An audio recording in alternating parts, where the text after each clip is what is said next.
Islamic videos کی support کے لیے چینل کو سبسکرائب کر دیں، شکریہ۔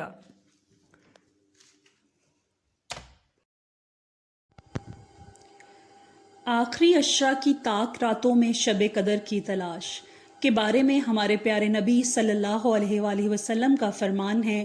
بخاری شریف کی یہ حدیث ہے، رمضان کے آخری عشرہ کی طاق راتوں میں شب قدر کو تلاش کرو۔ چونکہ اس امت کی عمریں بنسبت پہلی امتوں کے بہت کم ہیں، اس لیے اللہ تعالیٰ نے اپنے فضل سے ایک ایسی رات مقرر فرمائی ہے کہ جس میں عبادت کرنے کا ثواب 1000 مہینہ کی عبادت سے بھی افضل ہے، لیکن اللہ نے اس کو پوشیدہ رکھا تاکہ لوگ اس کی تلاش میں کوشش کریں اور ثواب پائیں۔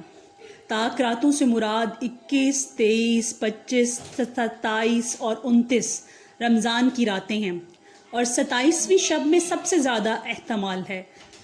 لیلۃ القدر کی خاص دعا۔ حضرت عائشہ رضی اللہ تعالیٰ عنہا فرماتی ہیں، میں نے نبی اکرم صلی اللہ علیہ وآلہ وسلم سے عرض کیا کہ مجھے بتائیے کہ اگر مجھے معلوم ہو جائے کہ کون سی رات شب قدر ہے تو میں اس رات اللہ سے کیا دعا مانگوں؟ ہمارے پیارے نبی صلی اللہ علیہ وآلہ وسلم نے فرمایا، عائشہ یہ عرض کرو، اللہم انک عفو تحب العفو فاعف عنی۔ جامعہ ترمذی۔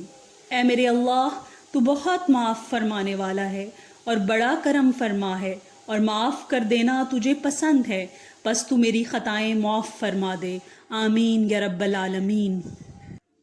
اسلامک ویڈیوز کی سپورٹ کے لیے چینل کو سبسکرائب کر دیں، شکریہ۔